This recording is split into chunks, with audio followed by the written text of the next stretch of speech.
Now, the greatest radio shows of all time.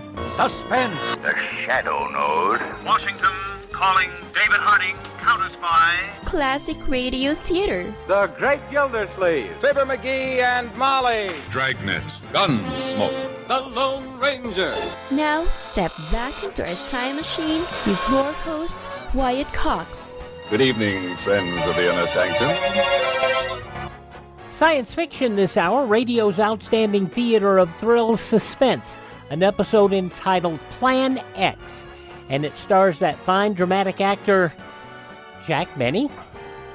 Yes, Jack Benny on Suspense, from 70 years ago, February 2nd, 1953. Elliot Lewis in bringing stars into Suspense. And we thank you for joining us here on this Sure Happy It's Thursday. This is the second day of February, 33rd day of the year. We have 332 days remaining until we get to 2024. New Amsterdam incorporated on this date in 1653. It would later be renamed New York City. Alexander Selkirk rescued from shipwreck on a desert island on this date in 1709, inspiring Daniel Defoe's book Robinson Crusoe. 1787, Arthur St. Clair elected the 9th President of the Continental Congress under the Articles of Confederation. Russia established a fur trading colony at Fort Ross, California in 1812. The Treaty of Guadalupe Hidalgo signed on this date in 1848, ending the Mexican-American War. The first electric street light installed in Wabash, Indiana on this date in 1880. Knights of Columbus formed in New Haven, Connecticut in 1882. In Punxsutawney, Pennsylvania in 1887, the first Groundhog Day observed. James Joyce's Ulysses published in 1922. 1925 dog sleds reached Nome, Alaska with diphtheria serum, and that inspired today's Iditarod race. Adolf Hitler dissolved the German parliament on this date in 1933. The first polygraph machine tested by Leonard Keeler in 1935. Debuting with the Tommy Dorsey Orchestra on this date in 1940, a skinny kid. You probably heard of him, Sinatra. The last German forces surrendered to the Soviets on this date in 1943 after the Battle of Stalingrad. In 1950, debuting on CBS, What's My Line? Poof! There goes perspiration. Invite you to enjoy television's gayest game. What's My Line? Let's circulate.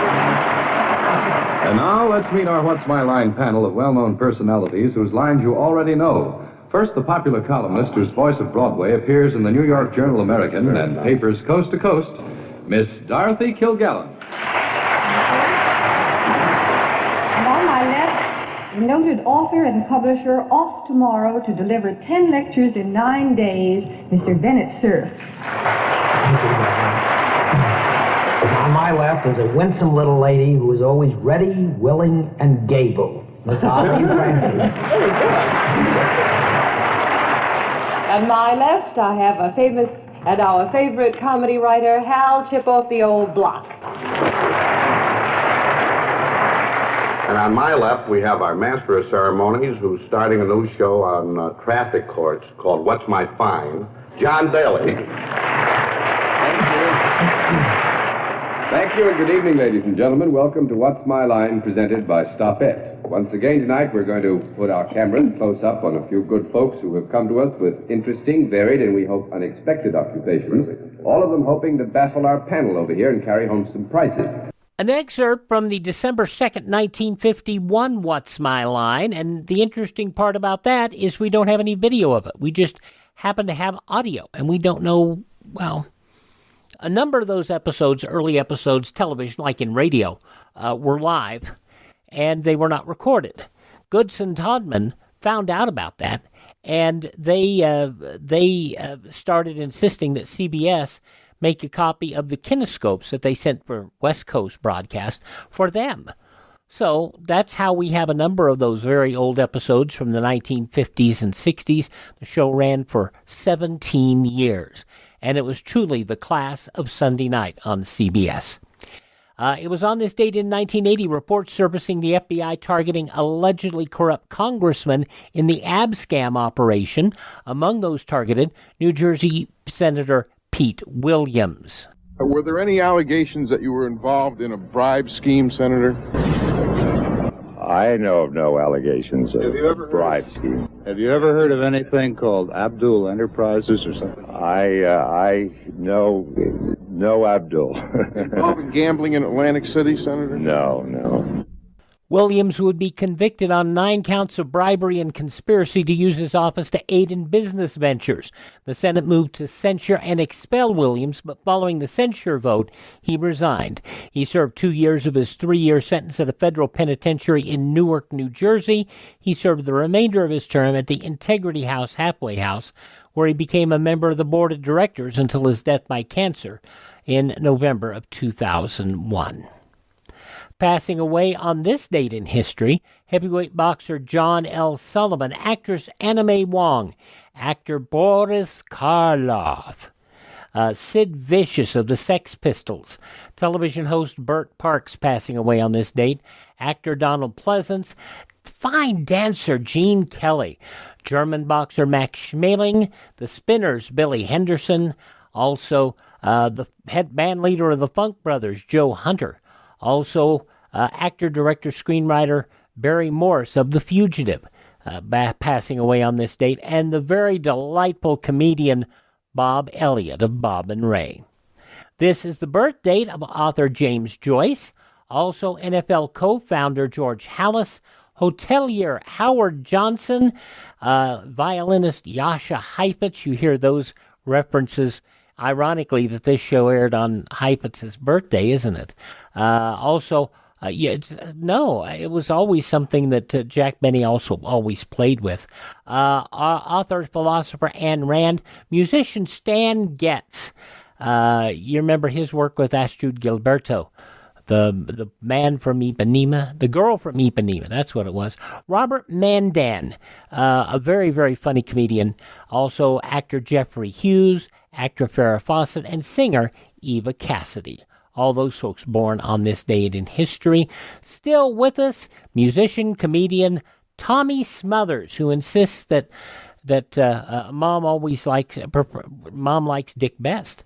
Tommy, 86 years old. I got to interview Tom and Dick a number of years ago, and Tom was the sharp one, the high-witted one, and yet his character of being the dim-witted brother, it was just against type, also turning 81, Graham Nash, who talks about leaving the Hollies to form Crosby, Stills, and Nash. Yes, they did. They severely questioned my sanity. Because the Hollies were a bloody big group, they've had lots of bloody hits and stuff, and #1 records and stuff, and you must be mad to give up the stability of that music, and, Of course, they thought I was crazy. But I didn't. You see, I'd heard me sing with David and Stephen once, and that's all it took for me to know that there was something totally wonderfully exciting. See, that's one of the things that David Crosby really helped me with in the early days. When you write songs like Marrakesh Express and Lady of the Island and Right Between the Eyes, and everybody in the group doesn't like them and won't do them, right? It sort of shakes your confidence, and Crosby gave me back my confidence in my own material. Getting out of your comfort zone, Graham Nash, 81 years old today. Data from Star Trek The Next Generation, Brent Spiner, 74. Dog the Bounty Hunter, Dwayne Chapman is 70 today. Christy Brinkley, 69. Shakira is 46 today.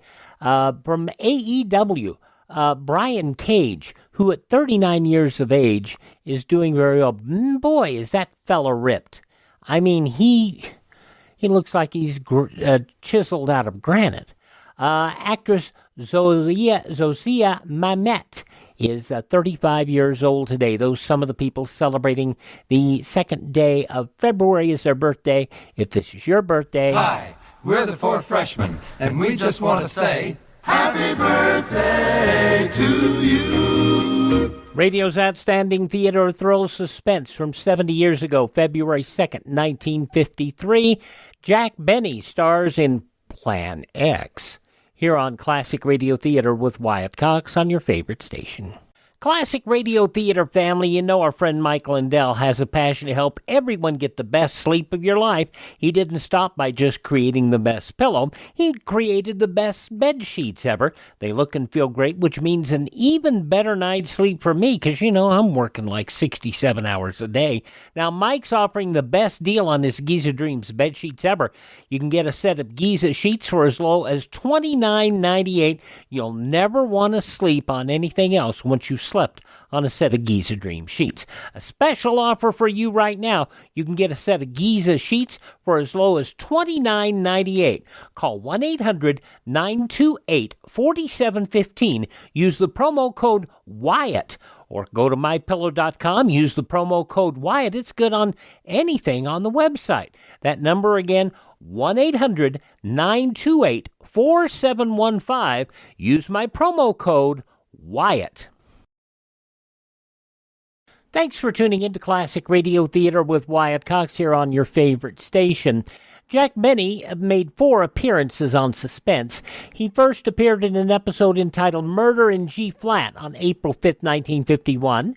He played a keen-eared piano tuner who found himself in possession of $25,000, but his money came with the money comes with a murder and mystery attached. Benny would then appear on Suspense June 2nd, 1952, A Good and Faithful Servant. An accountant in a department store nearing retirement carries out an ingenious plan to steal $50,000. All does not go as smoothly as he had hoped. His third appearance was this one today, and then the final appearance, January 18th, 1954, The Face is Familiar. Benny playing an innocent schnook used by a gang of bank robbers to help them with a caper. Benny joined by Sheldon Leonard as one of the robbers. High comedy the shows weren't. They attracted a nice audience at a time when radio's audiences were falling. And Benny wasn't the only comedian to appear. Fibber McGee and Molly did as well in an episode entitled Backseat Driver on February 3rd, 1949. So hopefully we'll bring you some more suspense with people acting outside the box. From 70 years ago today, Suspense, Plan X, February 2nd, 1953 on Classic Radio Theater with Wyatt Cox.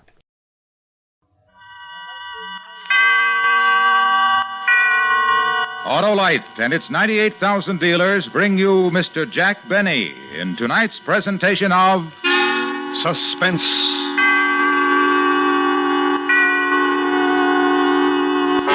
Tonight, Autolite, following a popular trend, anticipates the strange disappearance of experimental rocket ship Y-272B. The time, the year 2053. The place, the planet Mars. The star, Mr. Jack Benny.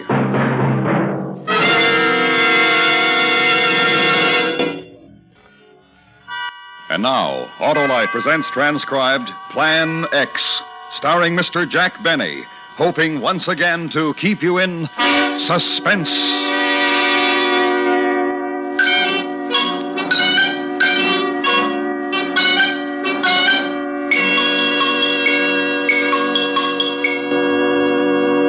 The card. Do you have the card yet? One more run through the machine. Touareg, when do you think the Earth rocket is arriving? Tomorrow. But if the Grand Council wanted the card before now, they should have asked me before now.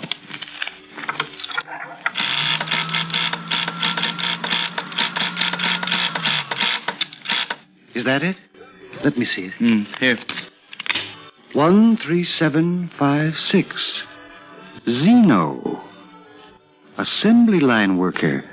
Atomic escalator factory. Touareg, this is the man for the job? He has the specifications called for. An assembly line worker. Why, it's incredible. Incredible.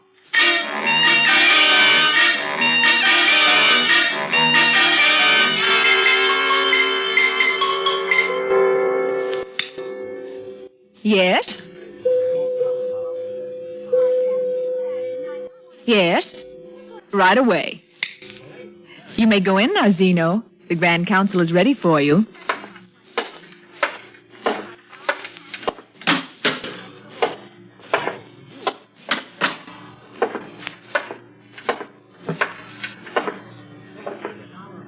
13756 called Zeno. Come forward. Yes, sir. Zeno, the Grand Council of Mars has a mission for you to perform. Me?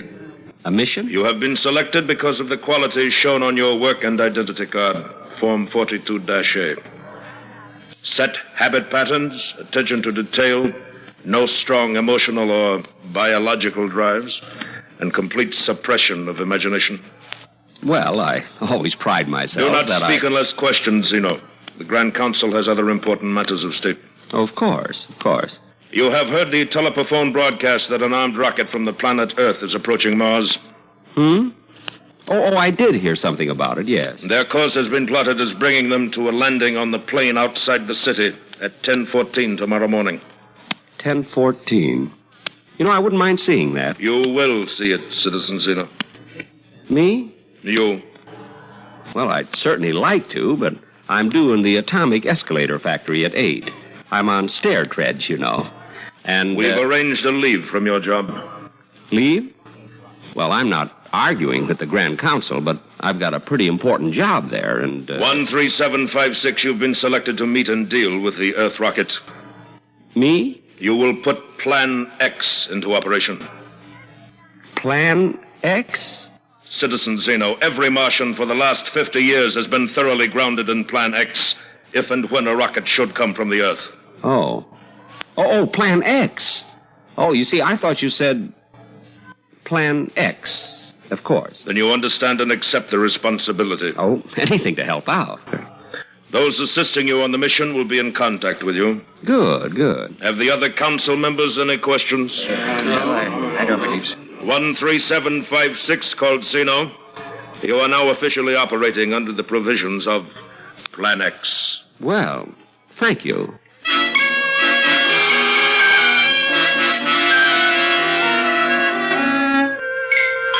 I took the aerial transmission belt directly home. Let them get along without me at the escalator factory if they could. Besides, it was almost quitting time. I went to bed early that night. Tomorrow was going to be a big day. Plan X. Out of the whole population of Mars, I was picked to carry out Plan X. Oh, I'll admit I had my criticisms of the Grand Council in the past, but this restored my confidence in them. Yes, sir. They couldn't have picked a better Martian.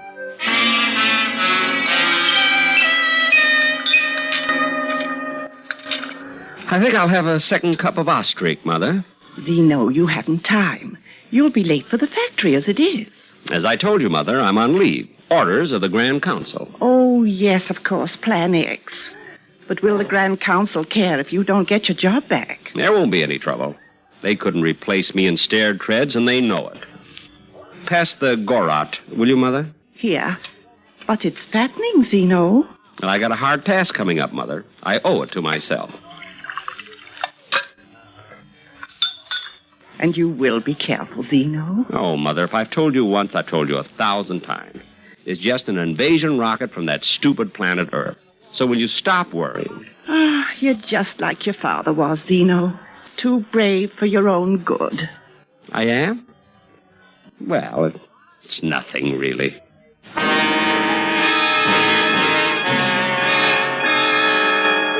I took my time going over to the field where the Earth rocket was to land. I got there at 10, with not another soul around. Another few minutes, and I had my pocket radar screen working. Yep, the rocket was coming in, right on time. Then I could hear it out in space, and soon after that I could see it, bearing our first visitors from Earth. Gee, I was thinking they must be a brave crew. I almost felt sorry for them.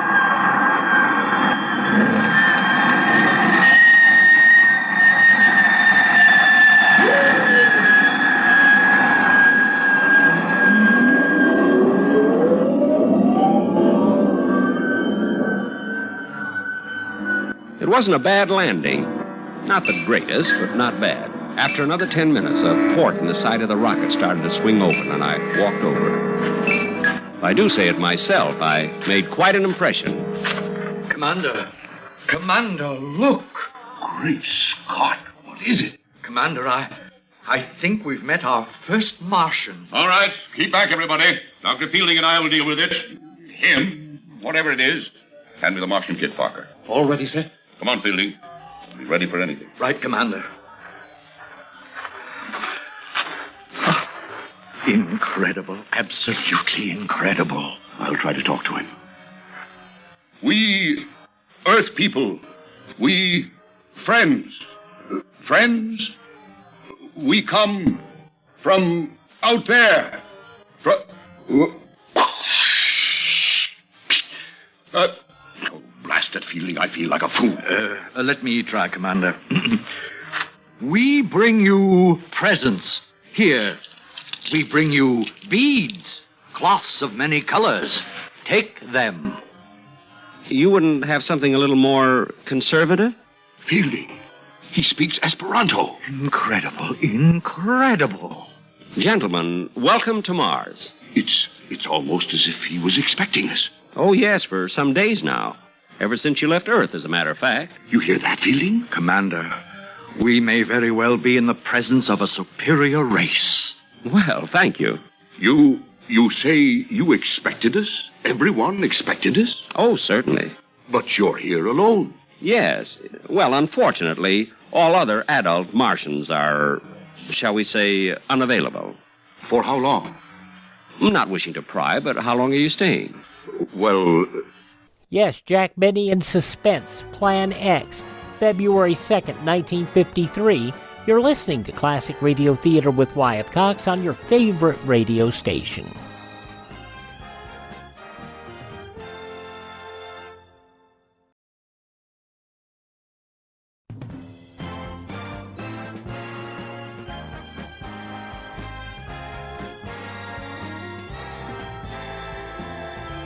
Thanks for spending part of your Thursday with us here on Classic Radio Theater with Wyatt Cox, an episode of radio's outstanding theater of thrill suspense, Jack Benny, starring in Plan X, as it was broadcast Monday evening, 8 p.m. Eastern Time, February 2nd, 1953. In the newspapers of that Monday, 70 years ago, these were some of the headlines.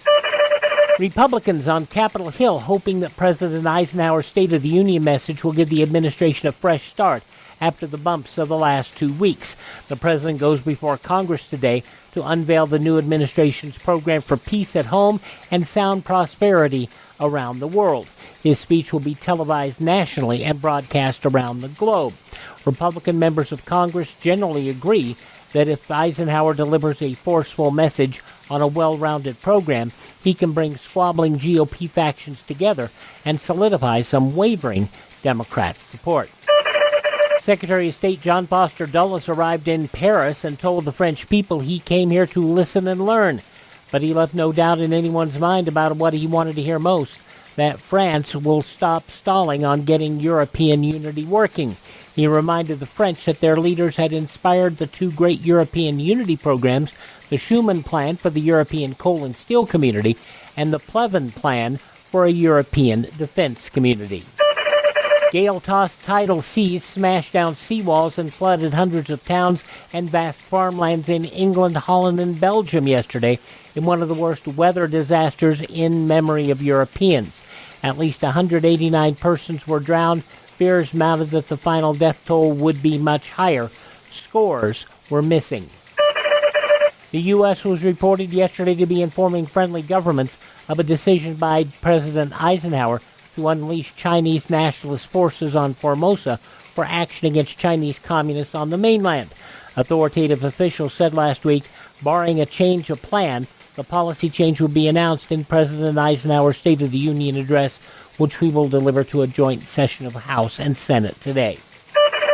General O.P. Weiland said Sunday night the Russians have 4,500 warplanes based in the Far East over and above the strength of the Communist air forces in Manchuria and Red China.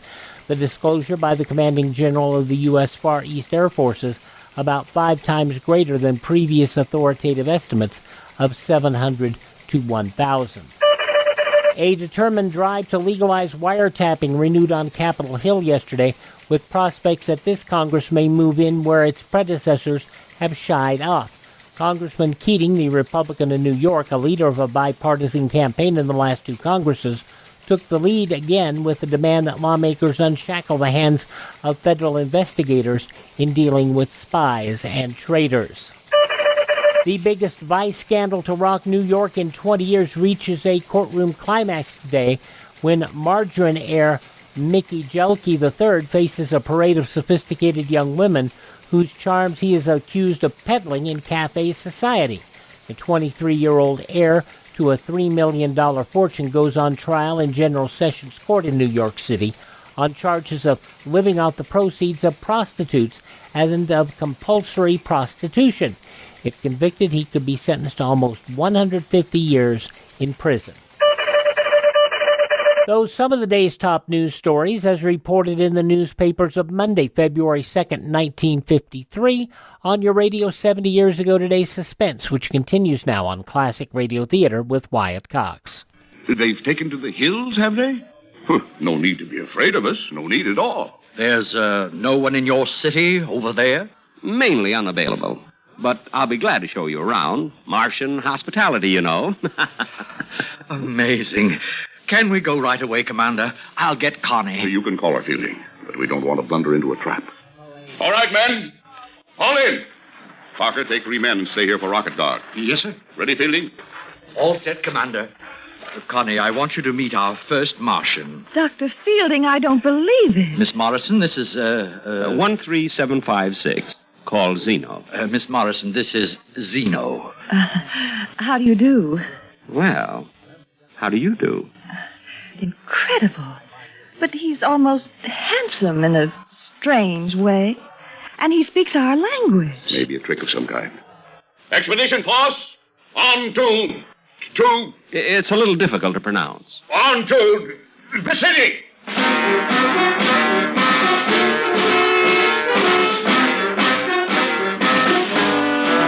We marched into the city, which, of course, appeared quite deserted. Plan X.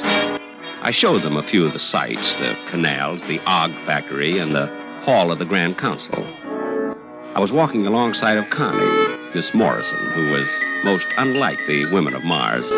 I caught myself showing off, riding the aerial transmission belt with one hand. Finally, I took them all to the Art Museum. Oh, Commander, this place, this civilization, it's fantastic, fantastic. Look at this sculpture, Dr. Fielding. The line, the detail. I've never seen anything so beautiful. It's nothing, really. Zeno, you don't mean that you... Well, no. You see, I work at an atomic escalator factory. I'm in stair treads. Everybody, over here. Look at this. Oh, what is it? Why, isn't that what... Why, Zeno, is this what I think it is? I'll have to read the nameplate. Oh, yes, a flying saucer. From 1952, your calendar. 100 years old. 1952, the year of the flying saucers. Then they did come from Mars. Oh, yes. But none of them ever landed on Earth. Why? It just didn't seem worthwhile. Nothing personal, of course. I just can't get over this planet. It's so different from anything we imagine. Now, here's something you might be interested in. Right over here. What? Looks like a weapon of some kind. Oh, yes. Yeah, you see, it's a paralyzer ray. It's 300 years old. But why do you have it in a museum? You don't mean that weapons like this are 300 years obsolete? Well, you might say that, yes. You see, no adult Martian has carried a weapon for hundreds of years. Well, why not? Why should we? But to defend yourself. Well, we just have no aggressive impulses, that's all. Well, if someone struck you, wouldn't you strike back? I couldn't. But it doesn't matter. No one could strike me. No Martian, that is. Yes. We've never had any trouble. Zeno, you're in the diplomatic service? The escalator game. Yet you were delegated to meet us. Yes, by the Grand Council. You see, we stopped having diplomats handle our important missions years ago. Again, nothing personal, of course. I see. But you are empowered to deal with us. Deal with you? I certainly am. Good. Now, it seems logical to me that we should work out a mutual defense pact. Not right now, of course. Mr. Zeno! Mr. Zeno! Who's that? It looks like children. We have to see him, Mr. Zeno. Just some little friends of mine. Oh, they're darling. What's the problem, Ormy? We're building something, and we're all out of uranium. We need some right away, and... Zeno, does he mean real uranium? Oh, of course, Dr. Fielding. Oh, it won't hurt them a bit. We have to have it right away, Mr. Zeno. We just have to have it. This city was deserted. Where did these children come from? Oh, you know how it is with kids when they get to playing. You'll get the uranium for us, won't you, Mr. Zeno? Will you? Fascinating. What are they playing, Zeno? Yes. What's the game? I don't think you've heard of it, Commander. It's called Plan X.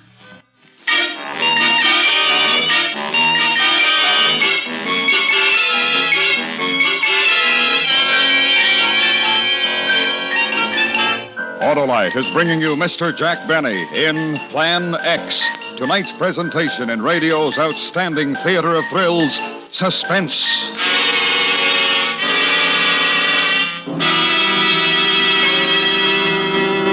And the conclusion of Plan X starring Jack Benny, an episode of Suspense from February 2nd, 1953, when Classic Radio Theater with Wyatt Cox continues on your favorite radio station. We'll wrap up this week of Classic Radio Theater tomorrow with an episode of the CBS Radio Workshop, the conclusion of Aldous Huxley's Brave New World, narrated by the author from 67 years ago, February 3rd, 1956. But now the conclusion of Suspense, Plan X, starring Jack Benny, 70 years ago, February 2nd, 1953. And now, Autolite brings back to our Hollywood soundstage Mr. Jack Benny in Elliot Lewis's production of Plan X, a tale well calculated to keep you in suspense.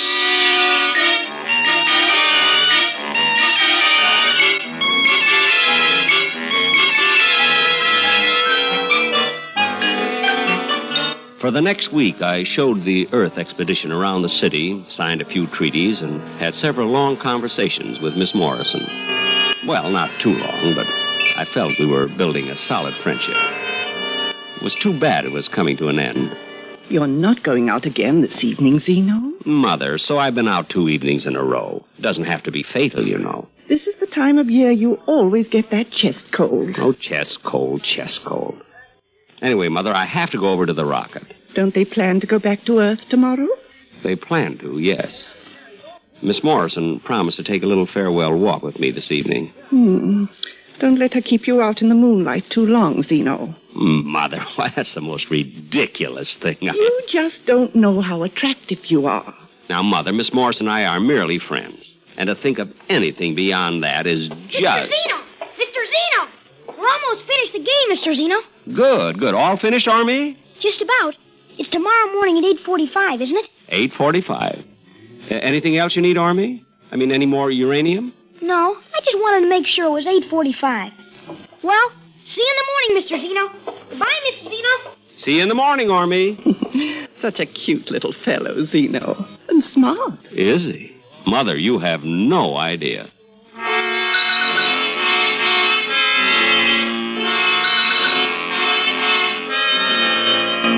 The Earth expedition was camped beside their rocket, getting ready for takeoff the next day.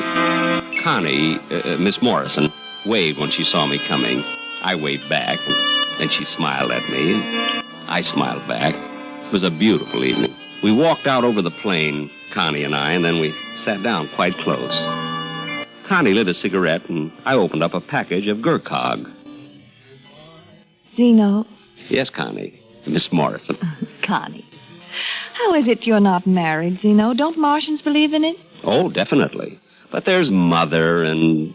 And what? Connie, you don't find me a little bit strange?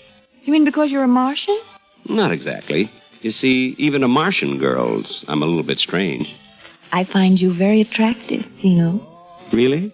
You're from a superior race? Well... The commander may not see it, but Dr. Fielding does, and I do. Your civilization, your culture, and you.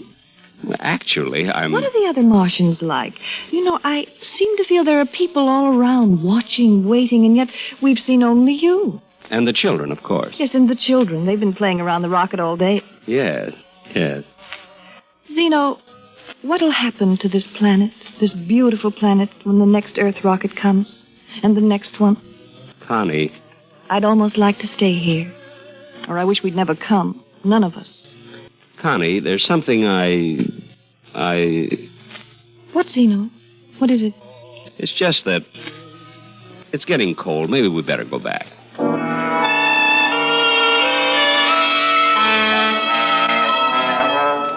I walked with Connie back to the rocket, and then I went home. There was a message on the autophonopad. The Grand Council wanted to see me at once. You sent for me, gentlemen? 13756 called Zeno. You are nearing the completion of Plan X. I hope my work has been satisfactory. You were selected for certain qualifications, Zeno. Set habit patterns, attention to detail, no strong emotional drives. I remember, yes. You have assumed a responsibility based on those qualifications. I suppose you might put it that way. Are you still prepared to discharge that responsibility? Well, I think you might as well know that it's been my criticism in the past, as well as that of a lot of other taxpayers, that the Grand Council interferes entirely too much in the private lives of, well, what I mean to say... Are you prepared to discharge your responsibility?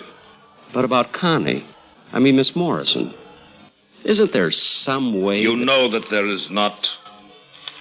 Well, I suppose not, no. Plan X will then be completed. I assure the Grand Council, at 8:45 tomorrow morning, Plan X will be completed.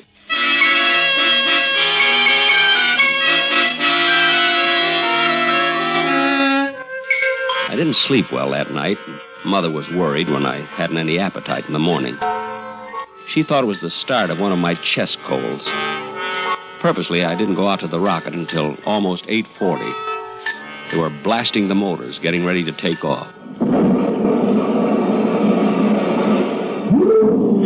Zeno, I thought you weren't coming. I overslept, Connie.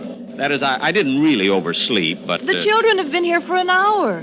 We're just about finished playing, Mr. Zeno. Oh, good, Army. Did you win the game? Plan X? I think so. We'll know in a minute, Mr. Zeno. They're so intense. Are the children on Mars always that way, Zeno? Well, not always, no. Oh, come to see us off, did you, Zeno? Good boy. We counted on you. Well, thank you.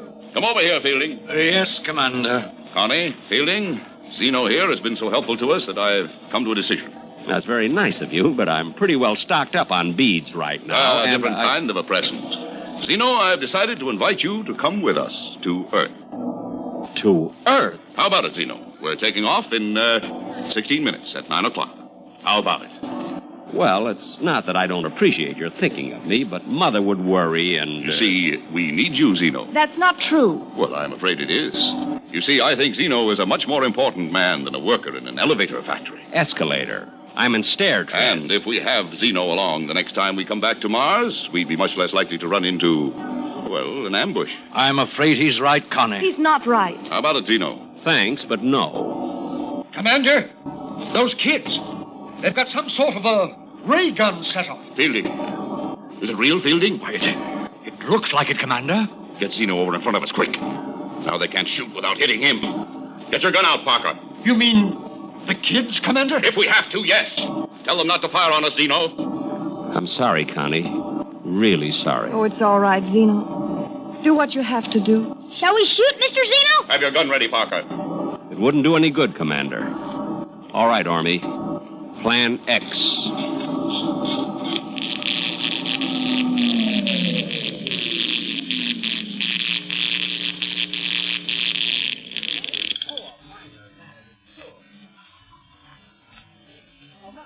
Did you fire, Parker? Me, sir? Fire a gun? Well, I couldn't. I couldn't do a thing like that. No, of course you couldn't. I don't know what made me ask. The rocket, its motors have stopped. Its motors have stopped, Commander. Well, we aren't going anywhere, are we? Someone said something about going back to Earth. Back to Earth? Oh, no. Of course not. Of course not. Everybody all right? What happened, Commander? What happened? Nothing, really. It's just that Ormy and his little friends built a maturity ray. It takes people who are, shall we say, less advanced and increases their IQ by several thousand years. That's amazing. Child's play. Zeno, do you mean to say... Commander, Dr. Fielding, Parker, Connie, permit me to congratulate you as fellow Martians. Utterly amazing. Connie... Look, here come the Martians. Our fellow Martians, thousands of them.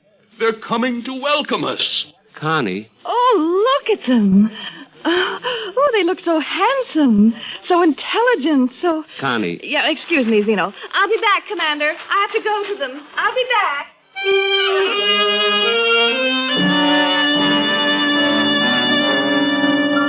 Well, she did like me for a while.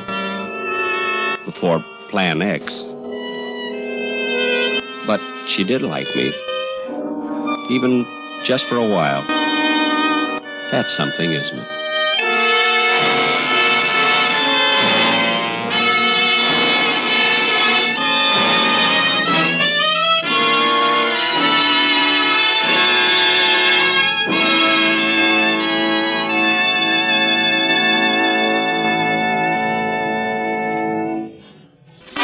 Suspense.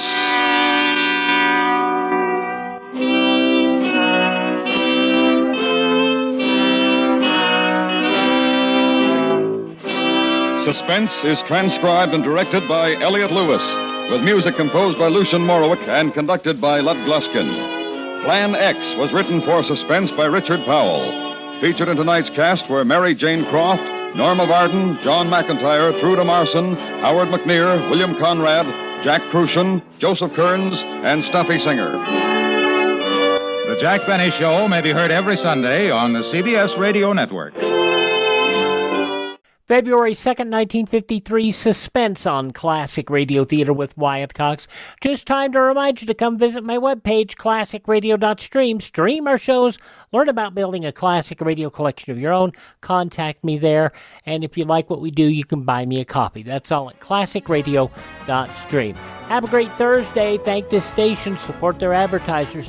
Tell your friends the greatest radio shows of all time are right here at this spot on the dial. Classic Radio Theater with Wyatt Cox on your favorite radio station.